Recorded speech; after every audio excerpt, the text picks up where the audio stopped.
வணக்கம் சார். வணக்கம்மா. வணக்கம்.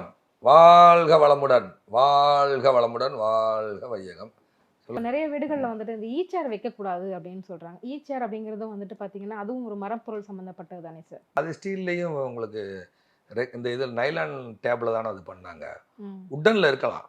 உட்டன்ல இருக்கலாம். ஆனா டெய்லி அதில உட்காந்து எந்திரிக்கணும். ம். டெய்லி அதில ஏம்மா ஒண்ணும் இல்ல.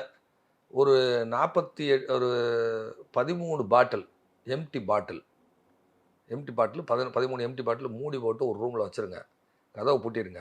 ஒரு மண்டலம் கழிச்சு திறந்து அந்த ரூம்ல தூங்கி பாருங்க. என்ன சார் ஆகும்? திடீர்னு விழுகுதான், சாயுதான் இதெல்லாம் நடக்கும். ஓ! புரியுதா இல்லையா? வெற்றிடத்துல எல்லாமே வரும். நீங்க ம். புழங்கிட்டு நீங்க ஒரு விஷயம்னா இப்ப இந்த பாடி இப்படியே இருந்தா என்ன ஆகும்? ம். எந்நேரம் நான் தூங்கிட்டு இருந்தா என்ன ஆகும்? ரத்தம் ஓடுமா? ஓடாது. திரண்டு திரண்டு தூங்கிட்டு இருந்தா? இயக்கம்னு ஒண்ணு இருக்கணுமா இல்லையா? ஏங்கி கொண்டிருக்க வரைக்கும் தான் நமக்கு மரியாதை. நம்ம ஏக்கம் நின்னு போச்சுன்னா போனோம். சரியா? அப்ப அந்த மாரி இருந்தா நம்ம அத டெய்லி அத யூஸ் பண்ணணும். ஈச்சேர் இருந்தாலும். ஈஸி சேர் இருந்தா யூஸ் பண்ணணும். பிளாஸ்டிக்ல இருக்கக்கூடாது.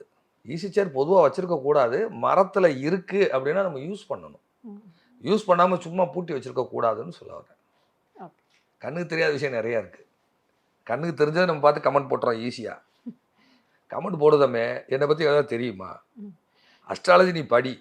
அஸ்ட்ராலஜி படிச்சுட்டு நீ அஸ்ட்ராலஜி பொய்ன்னு சொல்லு. உங்க அப்பா அம்மா நல்லவங்கன்னு சொன்னா கூட இல்ல எங்க அப்பா அம்மா நல்லவங்க இல்லைன்னு கமெண்ட் போடுறான். அவனை போய் என்ன சொல்ல? அவனை போய் இப்ப உதாரணமா திருவோண நட்சத்திரம் கேரளா. நான் அன்னைக்கு வந்தது பிரசன்னத்துல சொன்னது. ம். பிரசன்னத்துல அந்த நேரத்துக்கு என் மைண்ட்ல ஓடுறத நான் சொல்றேன். அது ரீடிங்னு எதுக்கு சொல்லலாம், எப்படி வேணாலும் சொல்லலாம். மைண்ட்ல அது ஓடுறத அப்படியே சொல்றேன். வீட்டுக்காரர் கேரளாவா அப்படின்னு கேட்குறேன். உடனே நான் ஜுவாதி நட்சத்திரம், நான் திருவோண நட்சத்திரம், எனக்கெல்லாம் கேரளாவில் பொண்ணு இல்லை, பக்கத்து வீட்டு நாங்கள் வன்னியர் வீட்டில் பொண்ணு கட்டினோம், நாங்கள் வன்னியர்னு சொல்லக்கூடாது. இது பிரசன்னம். நான் உட்காந்து சொல்கிற நேரம்னு இருக்குன்னா இது என்னைக்கு சொன்னேன், எத்தனை மணிக்கு சொன்னேன், அன்னைக்கு ஓடின ஆறிடம்னு ஒன்று இருக்குது. அந்த ஆறிடத்தை வச்சு நான் சொல்கிறேன். அது அவன் தெரியாதான் கமெண்ட் போடுறவனை போய் என்ன பற்றி பேச விடுங்க. சார், நீங்க வந்து நெறைய பரிகாரங்கள் சொல்லிட்டு வரீங்க. அதுவும் ரொம்ப சிம்பிளான, எளிமையான பரிகாரங்கள் நெறைய சொல்லிட்டு வரீங்க. சமீபத்துல நீங்க சொன்ன ஒரு வித்தியாசமான எளிய பரிகாரம் ஏதாவது இருக்குங்களா? ஒரு பொண்ணோட ஜாதகத்தில் 7ஆம் இடத்துல சனி, சூரியன், சுக்கிரன் இருக்குது. சனிங்கிறது அந்த பொண்ணுக்கு கல்யாணமே ஆகலை. அப்போ கல்யாணம் ஆகலைங்கும் போது அப்போ நான் என்ன சொன்னேன், சனிங்கிறது பழமை, சனிதான் பழமைவாதி, சனிதான் வரலாறு, ஹிஸ்டாரிக்கல் அப்படின்னு போனீங்கன்னா சனி. சூரியன் வந்து பாரம்பரியம். பாரம்பரியம் அப்படின்னு சொன்னால் சூரியன். சுக்கிரங்கிறது இனிப்பு, ஸ்வீட்டு. சரியா? வர்றாங்க, வரன்னு பார்க்குறாங்க, பொண்ணு பிடிக்கலேன்ட்டு போயிடுறாங்க. வர்றாங்க, பொண்ணை பார்க்குறாங்க, பொண்ணு பிடிக்கலைங்கிறாங்க, பொண்ணு குட்டைங்கிறாங்க. இல்லை இவங்க என்ன பண்ணுறாங்க, மாப்பிள்ளை சரியில்லைங்கிறாங்க. இப்படியே அலைன்ஸ். சனிங்கிறது ஸ்லோ, ம். சுக்கிரங்கிறது திருமணம், சனிங்கிறது ஸ்லோ, சூரியங்கிறது நிர்வாகம், சனிங்கிறது குளறுபடி. புரியுதா இல்லையா? அப்போ இவங்க வர்ற அலைன்ஸ் எல்லாமே இவங்களுக்கு செட் ஆகலை. இன்னும் உத்தியோகம் சரியில்லைன்னு வருது, அல்லது அந்த உறவு முறைகள், அதாவது ஒவ்வொரு கம்யூனிட்டிக்குள்ளேயும் ஒரு உட்பிரிவுகள்னு இருக்குது, அதில் பிரச்சனை இருக்குதுன்னு வருது, இல்லை மாப்பிள்ளை பர்சனாலிட்டி இல்லைன்னு வருது, இல்லை வேலை சரியில்லைன்னு வருது. இப்படியே காரியம் தட்டி தட்டி போயிட்டே இருக்குது. சார் கிட்டத்தட்ட அந்த அந்த பொண்ணுக்கு அவங்களுக்கு 30 வயசுட்டு ஆகிப்போச்சு. அப்போ இது நடந்து ஒரு 6-7 ஒரு ஒரு வருஷம் இருக்கும்னு நினைக்கிறேன். இப்போ அவங்க கூப்பிட்டு சொல்ல போய் எனக்கு தெரியும். ம். அப்போ சனிங்கிறது பாரம்பரியம். நான் அந்த நேரம் வந்ததே சொன்னேன், சனி பாரம்பரியம், சூரியன் வந்து சனி பழமைவாதி, சூரியன் வந்து பாரம்பரியம், சுக்கிரங்கிறது ஸ்வீட்டு, சனிங்கிறது இரும்பு, சனிங்கிறது இரும்பு. அப்போ சனி சூரியங்கிறது காம்பினேஷன் வந்து என்னன்னு கேட்டிங்கன்னா பழமையான பாத்திரங்கள்னு அதுக்கு பேர். சனி சூரியன் காம்பினேஷன் வந்தாலே மேடு பள்ளமான இடம். ம். சனி சூரியன் மலம்மா, சனி பள்ளம்மா. ம். சரியா? சனி சூரியன் மேடு பள்ளமான இடம், சுக்கிரன் இனிப்பு. ம்.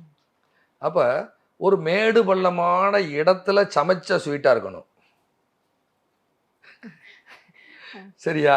சனி இரும்பு. அப்போ குழிப்பணியார சட்டி எப்படி இருக்கும்? ஒரு பக்கம் மேடாக இருக்கும், ஒரு பக்கம் பள்ளமாக இருக்குமா? ஆமா. பள்ளமாக இருக்குமா? ஒரு குழியாக இருக்கும், ஒரு மேடு இருக்கும், அப்புறம் குழி இருக்கும், மேடு இப்படி இருக்குமா இல்லையா? குழிப்பணியாரம். வர்றவங்களுக்கெல்லாம் குழிப்பணியாரம் ஊற்றி கொடுக்க சொல்லுங்கள். இனிப்பு பணியாரம் அது கொடுக்க சொல்லுங்கள், குழிப்பணியாரம் கொடுக்க சொல்லுங்கள். இது அந்த இது காம்ப்ரமைஸ் ஆயிரும், இந்த பொண்ணுக்கு அலைன்ஸ் ஃபிக்ஸ் ஆயிரும் போங்க. அதே மாதிரியே வந்து இது மயிலாடுதுறைன்னு நினைக்கிறேன் அவங்க. குழிப்பணியாரம் செஞ்சு வர்றவங்களுக்கு எங்க குழிப்பணியாரம் நீங்கள் கொடுங்க, வர்றவங்களுக்கெல்லாம் குழிப்பணியாரம் கொடுத்துருங்க போங்க. சரியா? ஒன்றும் இல்லை, நீங்கள் பழைய இரும்பு வியாபாரிக்கு என்ன என்ன போட்டால் என்ன கொடுப்பாரு? ம். பேரிச்சம்பழம் கொடுப்பாங்களே. ஆமா. ஓட்ட உடசல் ஈயம் பித்தாளைக்கு பேரிச்சம்பழம் தானே சொல்கிறாங்க. ஆமா. சூரியன் தான் பித்தளை. சூரியன் தான் மெட்டல். ம், மெட்டல் ம். பித்தளை வந்து புதன் தான் பித்தளை. சூரியன் வந்து மெட்டல். சூரியனும் சனியும் சேரும்போது மெட்டலாக காம்பினேஷன் மாறிடும். சனி எண்ணெய், அதில் எண்ணெய் வச்சா நீங்கள் சுடுறீங்க. ம். அப்போ குழிப்பணியாரம் கொடுங்க சார், இந்த பொண்ணுக்கு அலைன்ஸ் ஃபிக்ஸ் ஆயிரும். வர்ற மாப்பிள்ளைக்கெல்லாம் வந்து எல்லாருக்கும் மாப்பிள்ளை விட்டு வந்தவங்களுக்கெல்லாம் நீ குழிப்பணியாரம் செஞ்சு அதுக்குனே அவங்க வந்து வரும்போதே ப்ரிப்பேர் பண்ணி ஹாட் பாக்ஸ் வச்சுருக்காங்க, எல்லாம் கொடுத்து மாப்பிள்ளை குழிப்பணியாரம் சாப்பிட்டு அதோட சரின்னு போயிட்டார். பொண்ணு ஓகேன்ட்டு போயிட்டார். ம். ஸோ இந்த மாதிரிலாம் நான் பரிகாரம் செஞ்சுருக்கேன், சொல்லியிருக்கேன். இல்ல ரொம்ப வித்தியாசமான சனி பரிகாரம். இரும்புமா, அதை இடைக்கு போட்டால் என்ன கிடைக்கும்? பேரிச்சம்பழம் கிடைக்குமா இல்லையா? ஆமா. ஸோ இப்படியெல்லாம் சொல்லி பரிகாரம் ஒரு ரூட் இல்லைன்னு சொல்ல வரேன். ம். அந்த நேரத்துக்கு வரும். வரலையா, எனக்கு வரலைங்க, வேற எங்கேயா பார்த்துக்கோங்க. இதான் நான் எத்தனை பேருக்கு நான் திருப்பி கொடுத்துருக்கேங்கிறது பார்க்குற மக்களுக்கு தெரியும். எனக்கு சரியாக வரல, வேற பக்கம் பார்த்துக்கோங்க. எனக்கு சொல்லவே வராதுமா சில நேரத்தில், எந்த ஜாதகமும் ஓடாது, மைண்டே டிப்ரெஷன் ஆயிரும். ஒன்றுமே எவ்வளோதான் யோசிக்கிறது, நானும் மனுஷன் தானே. யோசிச்சு ஒன்றுமே ஓடாது. அதுக்கப்புறம் பார்த்தீங்கன்னா அவங்க கர்மா நம்மளை டிஸ்டர்ப் பண்ணும். ஒரு ஜோசியர் ஃபீல்ட் அவுட்டே போயிட்டாருமா. அவங்க சம்சாரத்துக்கு கிட்னி ஃபெயிலியர் சொல்லி எனக்கு ஜோசியமே வேணாம்னு போயிட்டார். பார்க்கலன்ட்டு போயிட்டார். கோயம்புத்தூரில் சோமனூர்லேயே எங்கே இருக்கார். ம். ஜாதகம் பார்க்கல அப்படின்னு. இவர் யாருக்கோ பரிகாரம் சொல்லி அவங்க ஒய்ஃபுக்கு டிபேட் ஆகிடுச்சு. ஸோ யார் ஜோதிடம் சொல்லணும்னு ஒன்று இருக்குது. நான் அதை பிரகாரம் தான் செய்யணும். அப்போ வரலன்னா சரியில்லைன்னு சொல்ல போகிறான், வந்துச்சுன்னா சொல்ல போகிறான், அவ்வளோதான் விஷயம். தெரிஞ்சதை சொல்ல போகிறான், அவ்வளோதான். கண்டிப்பா. நான் பெரிய ஜோல்ட்டெல்லாம் பார்த்துருக்கேன்னு சொல்லுவாங்க. நான் வந்து சொல்லுவேன், அவங்க இமேஜுக்கு என்னை வச்சு பார்க்காதீங்க, முடிஞ்ச அளவுக்கு சொல்கிறேன். என்கிட்ட அப்படியே ஓப்பனாக சொல்லிடுவேன். இப்போ சமீபத்தில் 2 நாளைக்கு முன்னாடி எனக்கு சந்திராஷ்டமம். அப்போ நான் ஆசனூரில் 2-3 நாளாக உட்காந்து ஜாதகம் பார்த்துட்ருக்கேன்.